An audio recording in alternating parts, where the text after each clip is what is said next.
하루도 채 일하지 않은 국회의원에게 수당만 1,000만 원 넘게 지급이 됐다면 납득이 되십니까?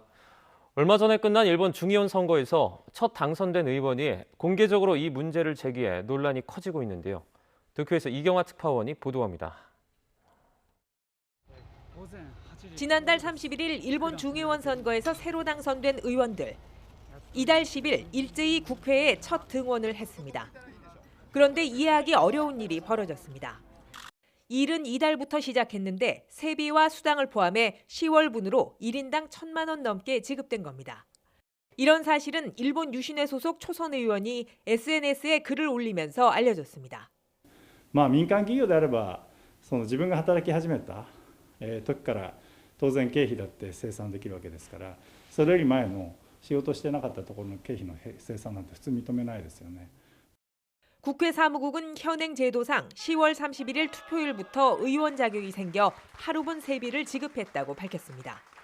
다만 수당은 일당으로 계산하는 규정이 없어 한 달분 약 1,000만 원을 모두 줬다는 겁니다. 상식을 벗어난 지급 규정을 놓고 여론은 들끓기 시작했습니다. 소속 의원이 이 문제를 처음 제기하자 유신회는 의원들이 받은 돈을 모두 모아 기부하겠다고 밝혔습니다. 自民党から共産党まで僕はそこがおかしいということの感覚がないというのがもうおかしいと思う。コロナで困られているそういう人たちになんとかお金に色はついてないんでその人たちが使えるような。 지난 중의원 선거 최대 승자가 된 유신회는 기존 정당과의 차별성을 강조하며 국민 시선을 끌어모으고 있습니다. 민생 정책과 정치 개혁을 앞세우지만 위안부 등 역사 문제는 우익 세력과 다르지 않은 인식을 드러내고 있습니다. 保育所があるような施設でこういったことが行われて本当に大丈夫なのかと、そこについて僕は非常に懐疑的に思っているので、どちらかといえばそれは反対ですよね。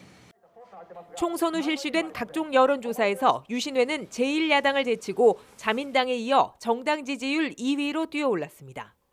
일본 정계에서 목소리를 높여가는 유신회가 내년 여름 참의원 선거에서 다시 괄목할 만한 결과를 낼지 주목됩니다.